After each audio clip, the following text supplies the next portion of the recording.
The truth is, you can never be consistent with anything that is not consistent with your default setting. What's up, wonderful human? Welcome to Tribe Haven. I'm by name Blessing Wash, and I am super excited that you clicked on this video. That shows that you are interested in being more productive, and that is exactly the spirit that you need in order to be consistently productive. But clearly, it's not enough. That's why you clicked on this video to get more tips, right? So let's just get into it.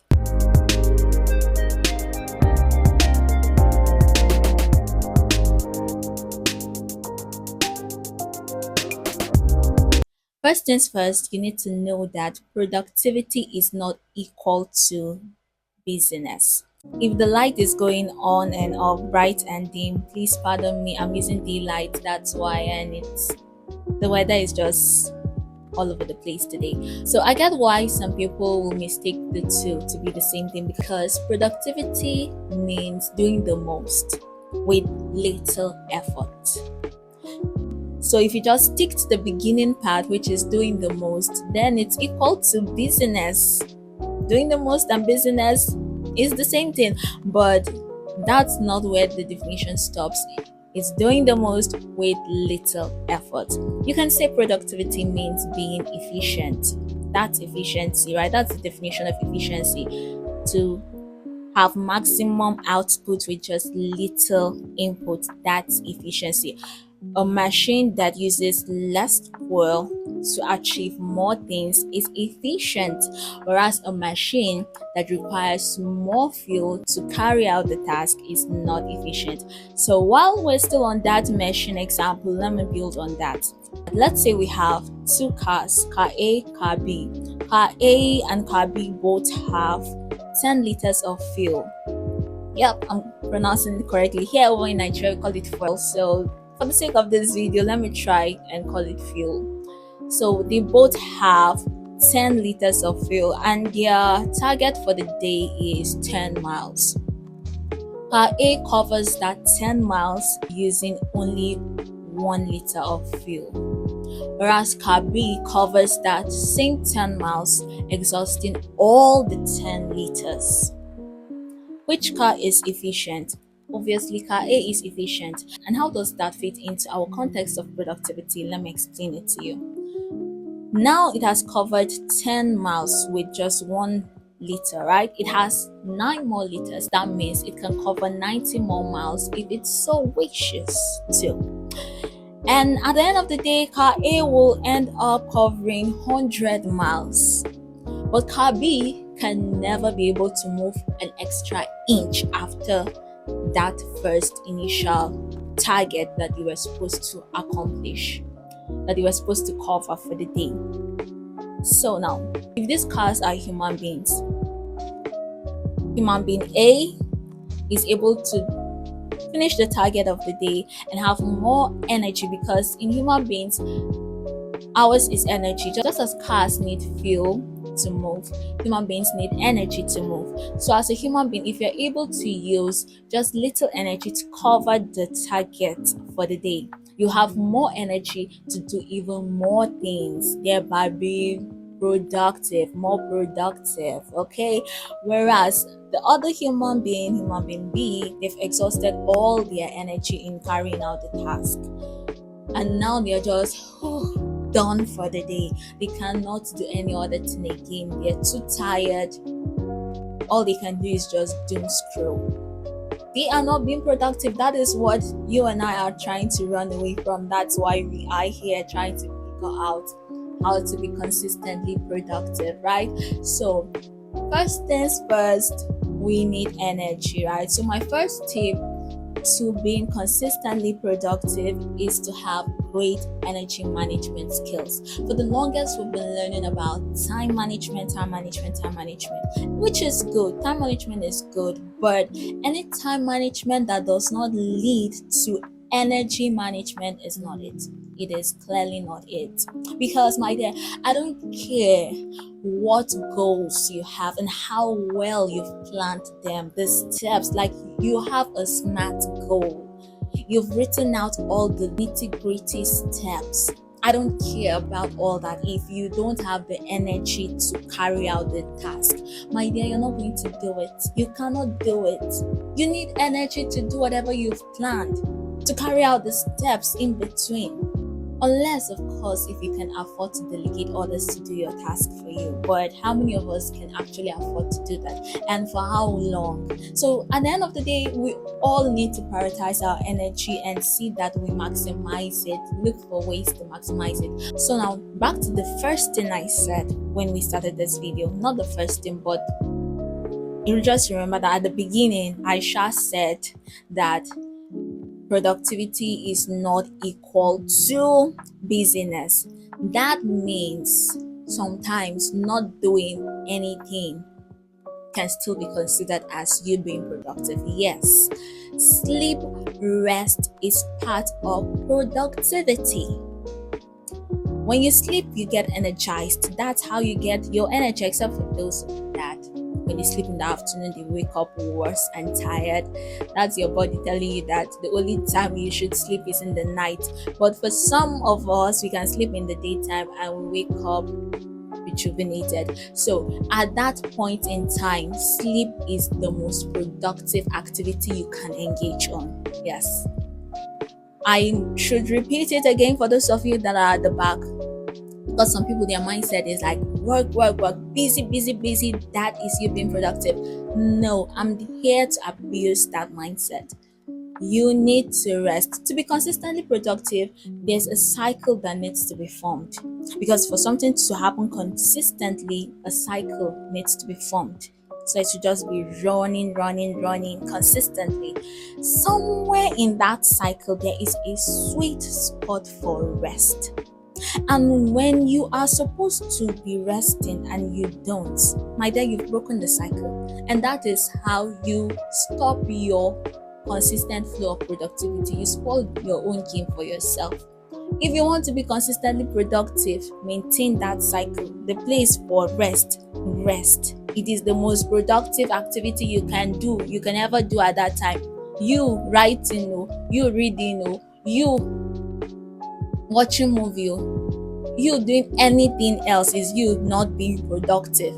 You sleeping, you just meditating, that is you being productive, because that is what you're supposed to do at that time. And you need to rest in order to regain energy. We're talking about energy management, right? So prioritize your rest, prioritize your sleep. Another way to gain energy is through food. You can never skip this part. You need food. Prioritize what you eat. Eat healthy. Eat right. Eat food that will make you healthy, not the food that will make you sick. Because I'm telling you, someone out there feels like they are a hopeless chronic procrastinator. But I'm here to tell you that you're not. You probably may just be sick or deficient in one vitamin or the other. It's probably iron deficiency, vitamin B, or all of any of its complexes. We have vitamin B complex. So any of its complexes, you may be deficient in them, or you may be vitamin D deficient. Yeah, so many people are vitamin D deficient and you don't know it. If you so happen to be a person of color and your melanin is popping like mine, and you also happen to be an introvert that doesn't go outside that often, then yeah, probably you are vitamin D deficient, my dear. And so therefore you need to go out in the morning and allow your skin to greet the sun, so you can actually have a good morning. Because lack of vitamin D has been proven to tamper with a lot of people's mood. There are so many people that are depressed, that they are anxious, suffering from so many sicknesses due to lack of vitamin D. As a matter of fact, seasonal depression most times is caused due to lack of vitamin D. During winter, the sun is not out, and most people, they get their vitamin D from the sun, and so there's no sun, there's no vitamin D, seasonal depression. So check, guys. I'll advise you go for a blood test so that it can be identified which specific vitamin or vitamins you are deficient in. Disclaimer, I for one have not done any blood tests to check that, but I would love to. But that's not to say that I'm not trying. I'm actually trying my best to see that I eat right. As a matter of fact, that's why I'm now lean. But that's another story for another day, because whew, I have story for you. I have been through a lot. I have been through a lot, and that's made me learn a lot as well. So I will come and share my knowledge with you. We live, we learn, and we share, right? That's the theme for the season, or that's the theme of this generation of social media people. So to prove to you that I'm not just talking, I'm also trying. Yesterday I went out. Yeah, it was yesterday I bought this mic, by the way. I'm super excited, and I'm so happy that I have this mic now. I once bought a mic, but that one spoiled on me like immediately, and it wasn't able to, like, it wasn't lasting. That mic wasn't lasting, but I believe this one will last. I believe I'll be able to record this whole podcast with it still being on. So I bought this yesterday, and I also searched around the whole of, basically the whole of Wuse to get a particular supplement, and I couldn't get it. I wasn't able to get it. Most of the people in the pharmacy, I don't know whether they are pharmacists or not, but those people that you meet in the pharmacy, most of them didn't even know what I was talking about. But by the way, that's by the way. So I went on Jumia. When I got back home, I went on Jumia and I ordered it. It's coming within this month, before the month ends, and this is June, right? So before the end of June, or latest 1st July, it's gonna come. And when I take it and I see the difference, I'm going to share it with you guys. But I was able to also get apple cider vinegar. There was a time I went to ShopRite. That was my first time in ShopRite, by the way. I don't go out. So that was my first time at ShopRite, like 2 months ago, and I was looking for apple cider vinegar and I couldn't get it. The ShopRite in Ruby. But when I went to Wuse yesterday, I was able to get the apple cider vinegar. It's that one of the models. Let me show it to you.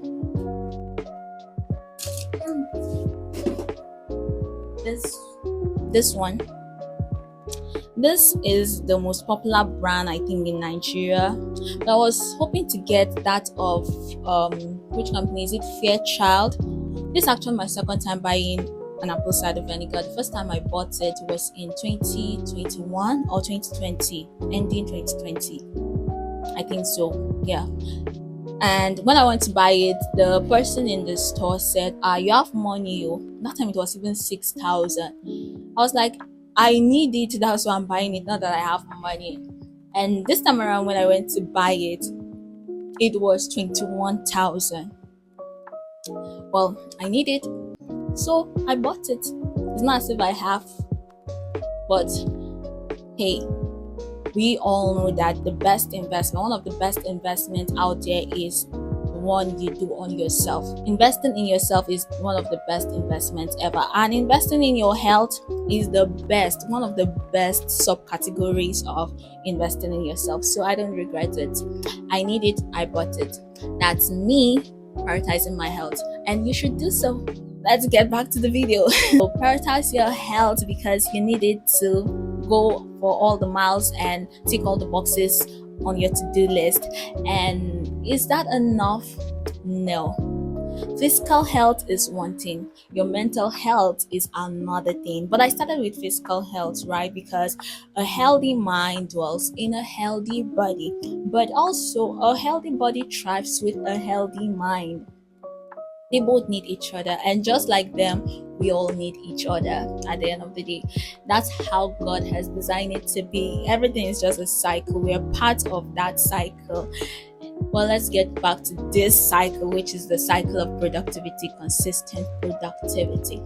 So now you need to check your mental state and make sure that it is at the right place. Because if you are not mentally sound, you will not have the strength to do what you're supposed to do. I made mention of depression, right? Have you ever seen a depressed person? Depression can be caused by what you eat or the lack of it, care of. But have you ever seen a depressed person? Like, they are so tired, they lack the energy to do the most mundane things. They don't even have the energy to wake up from bed. We are talking about brushing. Who is talking about cooking? We're gonna buy whatever we can get, the fastest food to eat. That's the depressed person talking, by the way, not me. Who is even talking about being productive? They are struggling to hold on to life at this point.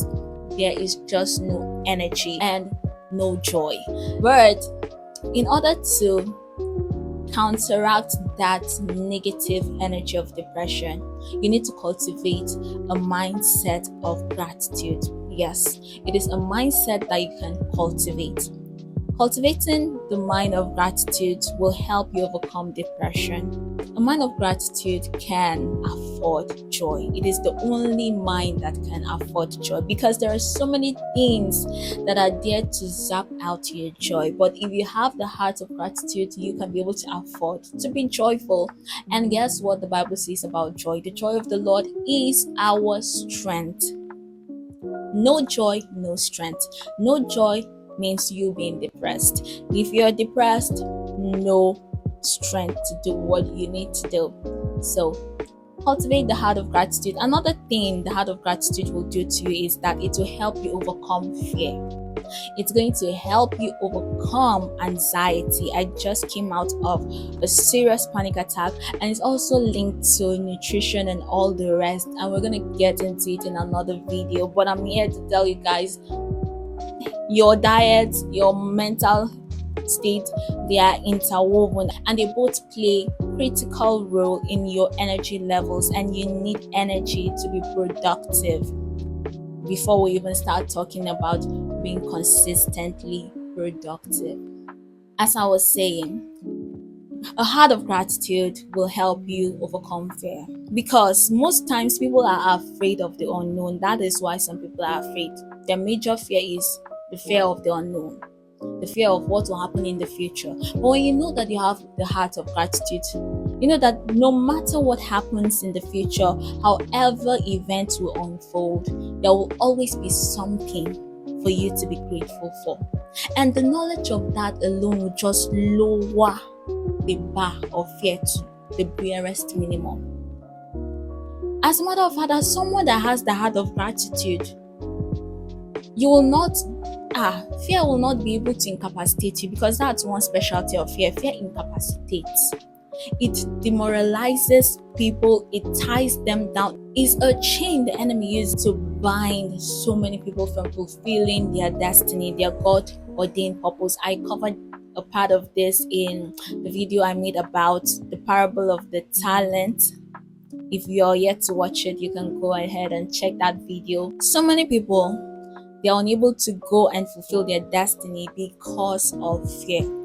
Fear of being embarrassed, fear of the unknown, or whatever. But a heart of gratitude will be grateful for the opportunity to be embarrassed. Like you going out there to do what you want to do and end up being embarrassed. Like it is such a privilege. It's not everybody that has the opportunity to go up there and try, and talk more of end up being embarrassed. So a heart of gratitude will help you see things that way, will give you this type of perspective that even the opportunity to be embarrassed is an opportunity that you should be grateful that you have.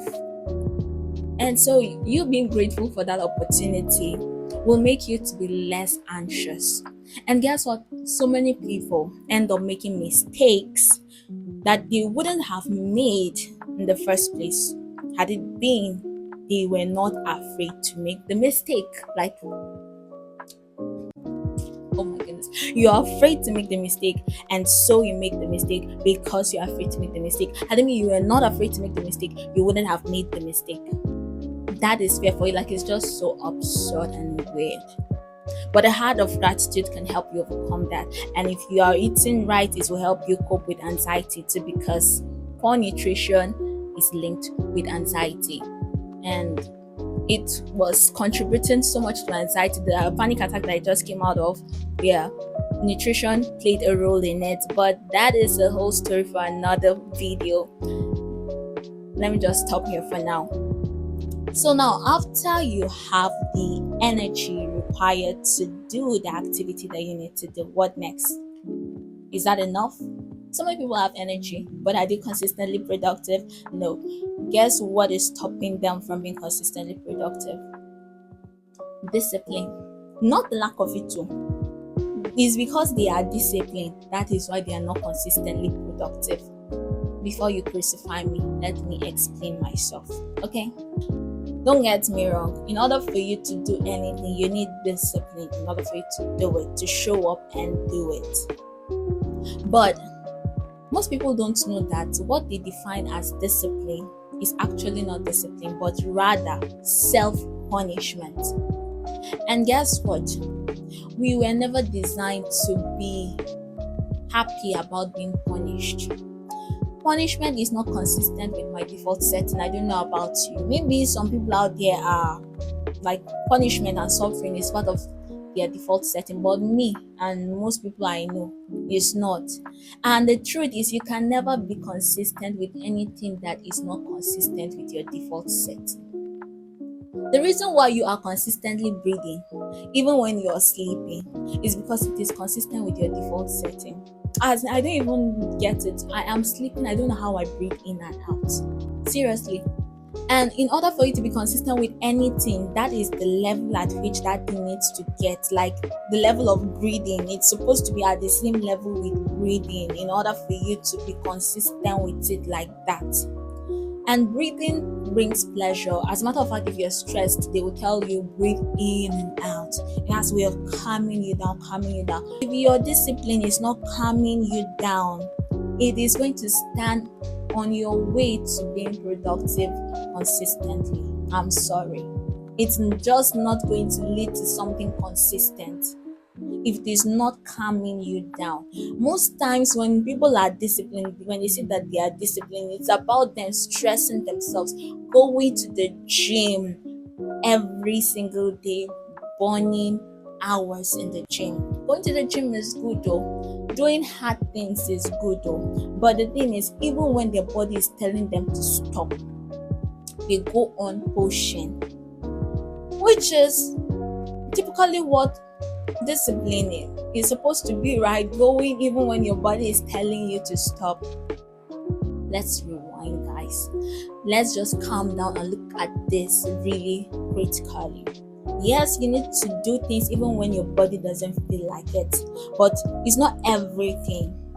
The exact thing you're supposed to be doing even when your body doesn't feel like it is you sitting down to communicate with yourself. It's very hard. So many people don't sit down and communicate with themselves. It is very hard. That is real discipline. Sit down and communicate with yourself. Madam, why don't you feel like doing this thing that is important for you to do? This thing that you need to do is because it's important. Why don't you feel like doing it? Why don't I feel like going to the gym? Realize why you don't feel like doing that thing. Then fix it before you now go ahead and do it. I don't feel like reading. I don't feel like cooking. I don't feel like doing the work I'm supposed to do. Why? Is it that I'm lacking energy? If I'm lacking energy, then I should go and fix that energy problem. Go and eat right. Go and sleep. Go and see what vitamin I'm deficient in. Not that I'll just force myself to do that thing, to go and do the work that I'm supposed to do regardless. That is me punishing myself, and I can never be consistent with that kind of discipline or productivity. That kind of discipline is what we call bad fuel. Remember that our example of car A and car B. One was efficient, probably because it had good fuel. The other was not efficient, probably because the fuel in the car is a bad fuel. And so it got exhausted within just the 10 miles. So make sure that your fuel, which is your discipline now, make sure your fuel is a good fuel. If your definition of discipline is that of self-punishment, it will not lead you anywhere close to consistent productivity. It will lead you far away from it, because you'll be like that cabby that will exhaust all the 10 liters, and at the end of the day, you're super exhausted. You just want to tick the boxes. You just want to tick the boxes on your to-do list, right? That's just what you want to do. Okay, you're not bothered about fixing your energy level, making sure that everything is right. You just want to tick it. Okay, you will tick it, don't worry, but you'll be holding on to dear life. You'll not give your best. because you're just trying to push through. You're trying your best to push through. And at the end of the day, once you're done, you'll be like, you don't want to say any other thing again. Nobody should bring any other thing in front of you that you should do, any task. No, I beg. You don't have the strength for anything left. But I didn't think you took out time to fix the real problem why you don't feel like doing that thing. Then you realize that, okay, now you feel like doing it. You have the energy to do it, then you do it, and you even have more energy to do more work at the end of the day. Because one thing we don't know that we're doing to ourselves by pushing ourselves to do something that we don't feel like doing, like we clearly don't feel like doing for the life of us, but we go ahead to do it anyway because of discipline, is that your brain is now building more and more resistance against that thing because it's making you feel bad, and your brain is engineered to protect you from bad things. You see what I'm saying? That you should do things that are consistent with your default setting. If you're doing something that is not consistent with your default setting, your brain will be building resistance towards that thing. And you're now building higher and higher level of resistance. The resistance you were able to push through today will not be the same level of resistance you will be facing tomorrow. The resistance will pile higher. Because your brain is like, okay, this resistance is not enough. We need to push more. It is clearly bad. It is clearly making us not feel good. And so we need more resistance. We need to discourage this activity. But the kind of discipline that brings about pleasure is the one you should go for, because it is therefore being consistent with your default setting and there is no resistance coming from it. How can discipline ever bring pleasure, you may ask? As I was saying, and as I've said countless times in this video, sit down and ask yourself, madam, why don't I feel like doing this thing? Is it that I lack the energy? Fix it. When you fix it, you feel good, and then you now do the thing. There's a feeling good in the process. That is consistent with your default setting. Is it that you don't really know the importance of that thing? You know it's important too, but you don't really know how it is important to you. You know how it will be important to other people, but how it is directly important to you, you don't know. Sit down and educate yourself on why that thing is important to you, how it is important to you. If you got out, there must definitely be a way it is important to you, because at the end of the day, this world is a cycle. I said we all need each other. So far as it is beneficial to someone else, that means there's another way it is indirectly beneficial to you. And unless you figure that out, my dear, that thing is not going to really pique your interest like that. But once you know how a thing is very important to you, your interests it must be piqued. You must pick interest in that thing and you end up doing it. If you're curious about something, if you have interest in something, there's something, but you will start feeling some butterfly in your tummy, and then that is a feel good something, right? And which is consistent with your default setting, and so you end up being productive and consistently productive at that. No resistance will be formed because it is attached to pleasure. And sometimes the reason why you don't feel like doing what you're supposed to do is because that thing that you're supposed to do requires you to be calm, but at the moment you are super stimulated, you are too excited, you need to. So therefore, remove yourself from that environment that is overstimulating you in order for you to do that thing that you're required to do. So far as you're in that environment that is stimulating you pushing yourself to do that thing regardless will not lead to any fruit that you can really take home at the end of the day. In order for you to do a certain thing, there's a certain level that you need to be at in order to do that thing. You are not at that level, but you're trying to do that thing. How can that work? How? There's a certain mood you need to be in order for you to carry out a certain task. Some tasks need you to be super excited. You need to go and get entertained, as a matter of fact. Sometimes you need to be inspired. Go out, see people having fun, and then you get inspired. Watch a movie, get inspired. That is what you need to do in order for you to get into that realm, into that mood that you need to be, into that level that you need to be in order to carry out the task. But you are in a dull mood, you are in a super calm mood, and you want to execute a task that requires you to be excited.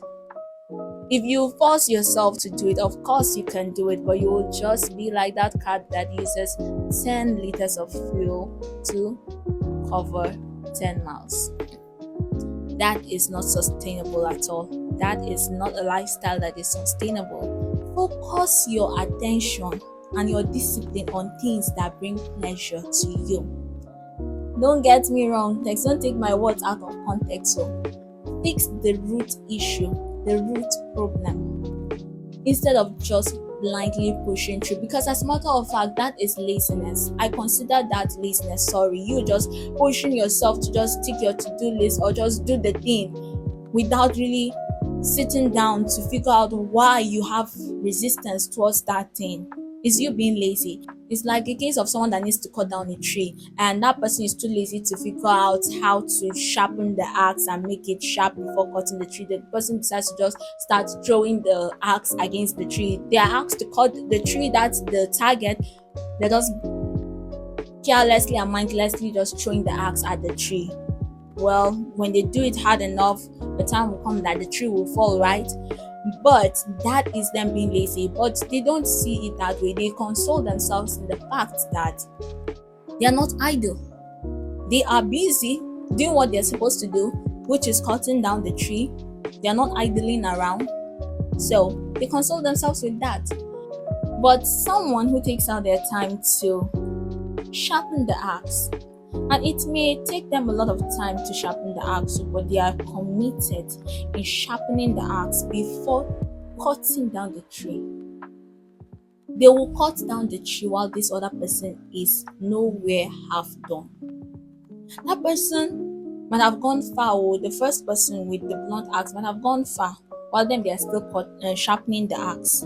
But by the time they are done sharpening the axe and they start cutting the tree, they will be done while the person is still not halfway. And trust me, it takes so much discipline to sit down and figure out the root problem than to just blindly push through, like you just want to be done with the thing. That is laziness. Business most times is an act of laziness. You are just busy for nothing. You don't want to sit down and figure out what exactly you need to do at that point and then do it. You just want to say that you are not idle. Like, that's all. Your conscience is clear. That's all you need to know, that you're not idle. That is laziness. And that's why I first started by abusing that mindset of productivity being equal to business. Us ladies now, we have a thing called a cycle, right? And there are times in that cycle that your energy levels are just low. But you say that, oh, you have to do this thing. You don't want to listen to your body. You don't want to communicate. You don't want to fix the root problem. You just want to be busy all the time. You will never be able to do that task to the best of your ability. You will never. You will do it, but you'll be like that engine that consumes the entire fuel, and at the end of the day you're exhausted, and the result is even nothing to write home about. But it being you took out time to rest, because your body is at that point that you need to rest. You've listened to it and now you're taking the rest. By the time you're out of that phase, you'll see that when you're tackling that issue, you will tackle it to the best of your ability. You will be up to the task. Leave minor things for those times that your energy is low, for those times that your cycle is at that stage of low energy. Communicate with yourself. You don't need to be punishing yourself, like even when you don't feel like it, you do.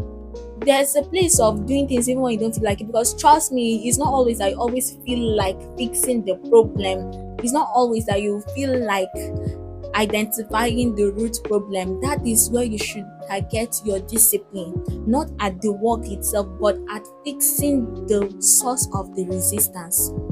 I'm not saying that you should not go beyond your feelings. Push beyond your feelings regarding fixing the problem, not regarding doing the task, doing the main task. That is where most people get it wrong. I hope I'm making sense. So let's just go to the next point. The next thing you need to do in order for you to be consistently productive is to stop being a people pleaser. Please, my dear, stop being a people pleaser. When you're a people pleaser, you have so many to-do lists. And with your limited energy and time, the time that you're supposed to spend on doing what matters to you and your destiny, you'll spend it on doing what matters to other people. Instead of focusing on your own goals for yourself, you're focused on other people's goals for you.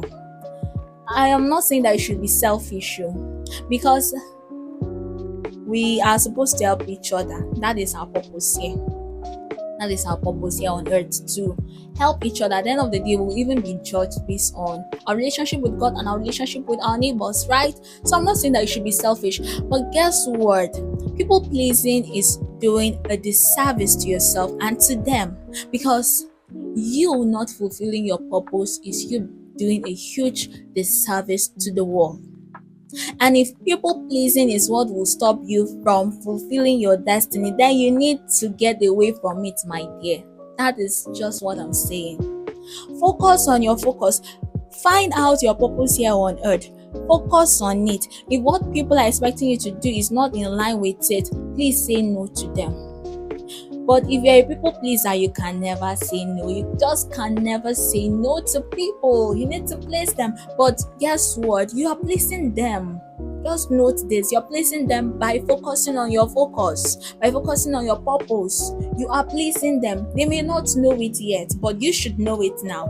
Yes, you should know it now. They may not know it now. They will know it later. When you finally fulfill your purpose and it is blessing their life, they will know it. So I get it. You want to place them, you want to be helpful to them.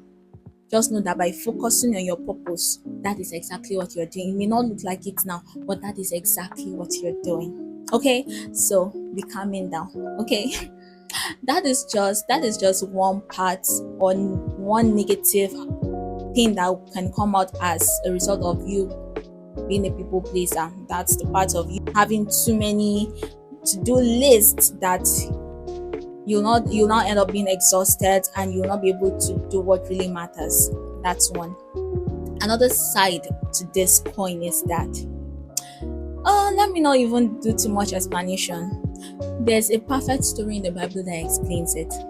That is the story of when Jesus was busy being productive, and then he got the news that his mother and his siblings are outside looking for him. Okay, what happened? We all know that Jesus said, "My mother and my siblings are those that help me fulfill the purpose of the Father." And even though you're not saying it, and even though me too, I never said it out loud, but somewhere in our mind, there's a part of us that is saying, Jesus, that's cold. That's cold now. It's your mother we're talking about, so your siblings. But Jesus told us something, that whatever he says, he's not just saying his own words. It's what God wants him to say. God the Father wants him to say that he's saying. And of course, he said that at that point in time so that you and I can learn something. You and I should learn that there are times we have to say no to even our family members, to even those that feel entitled to us. His mother and his siblings, of course, they feel entitled to him. That's why they came to call him. There are times you have to say no, because those people can stand on your way to fulfilling your destiny.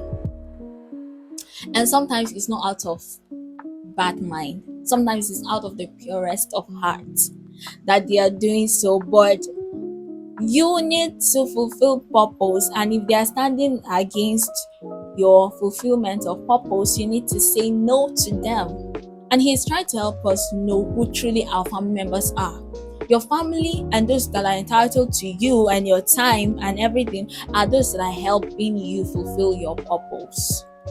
We need to get that right. I hope the story of Ifunanya, right? Yes, the story of Ifunanya and her dad, I hope that story is teaching a lot of people a lesson. I'll make a video on that, hopefully after this one. We need to know who truly our family members are. Some of them, they're standing against you and your destiny and your future and your life. In fact, sometimes you need to know who truly your family are, because it's not just those that you're related to by blood. It is not just those people that your father and mother gave birth to you together. It's not always the case. And then in the case of Jesus Christ, most times you don't really look at the context of that story. We just know that he said, my mother and my siblings are those that help me to do the will of the Father. But what was the context? Jesus was busy fulfilling purpose, him and his disciples, as we should, right? He was doing great. He already ticked that first point of efficiency. Jesus was using the most efficient means of transportation in his time. That's the boat. You may say a horse is faster than a boat now, but how many people can a horse carry? Jesus was going for efficiency, and he was doing beyond expectations as a result of that. But his family members did not know about whether he was being efficient or not, or he was just exhausting himself. To them, all they can see is that he is not eating, because according to reports in the Bible, he was so busy, him and his disciples, that they could not even find time to eat. They were not finding time to eat. And while they were also busy doing all this great stuff, they were also pleasing other people, the Pharisees. And the Pharisees are dangerous people that you don't want to be pleasing, you don't want to mess around with. And his family members heard of that. They are like, he must be out of his mind, not eating, walking up and down day and night. You're not taking care of yourself. Are you okay? And you're busy making these people angry. You're busy making these Pharisees angry. Are you okay? You must be out of your mind. Let's go and grab him back home.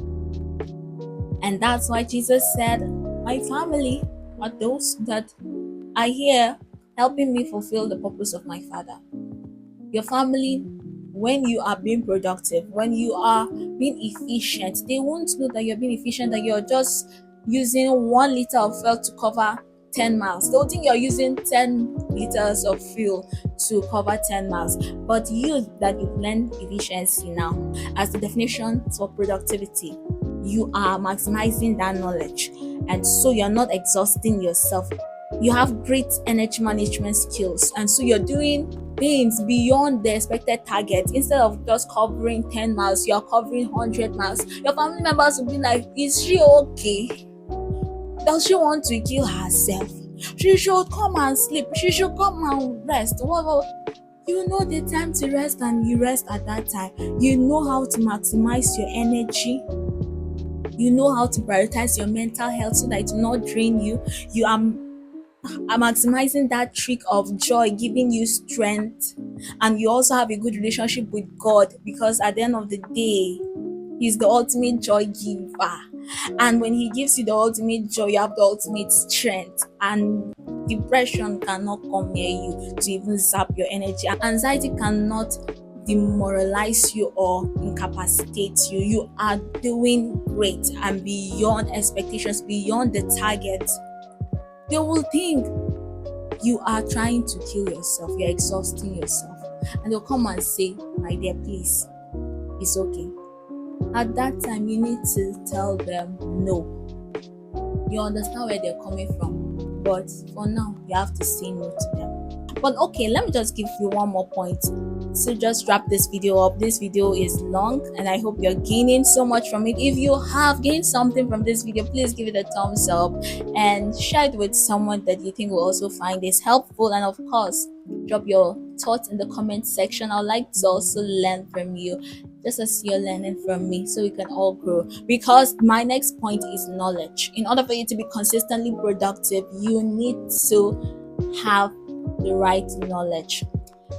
Any area you're finding difficulty in, there is something in that area, a secret, a principle, or just something in that area that you're missing, that you don't know. And the moment you figure out what that is, you know that thing, and you practicalize it, you see that difficulty dissolves, that difficulty melts down like a candle, like it was never there, like it was never solid. It disappears. Knowledge dissolves difficulties. The right knowledge. Now you are here gaining knowledge in order to be consistently productive. And I believe you've learned something that will help you to be consistently productive. So when you end up being consistently productive, it's as a result of the knowledge you have acquired from this video. So I urge you to continue chasing after knowledge. But of course, chase after it with caution, because there are so many bizarre things out there. At the end of the day, you need to listen to yourself. You need to learn to communicate with yourself, because a particular productivity hack that may work for someone right now at the stage of their life that they are in may not really work for you because of the stage of your life you're in, or because of the stage you are coming from. So you yourself, a productivity hack that might have worked for you yesterday may not work for you today, and the one that's working for you today may not work for you tomorrow. So you need to constantly acquire knowledge and also listen to yourself and know which one you need at this particular stage of your life. So with this, can I just wrap up the curtain? I am enjoying this my new status of being a mic owner, even though I know I bought a mic before, but as I said, that one failed on me.